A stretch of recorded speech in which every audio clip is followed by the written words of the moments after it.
thanks to our veterans. Yeah, now people.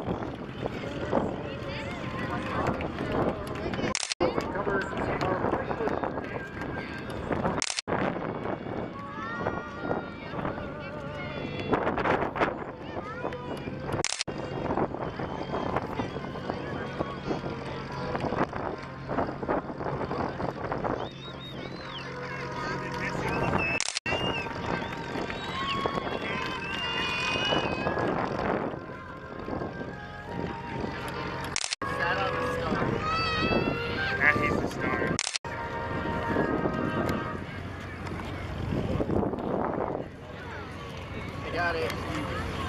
And here comes the Mustang.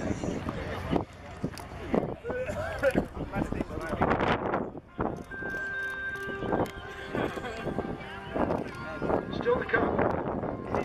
Chuck Coleman he's coming in later this afternoon. Strickland, stick by the L-39 jet, the Bitcoin jet.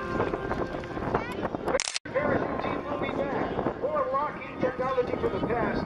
The deeper T-33 will be flown just before the Super Hornet from the United States Navy. Bill Stein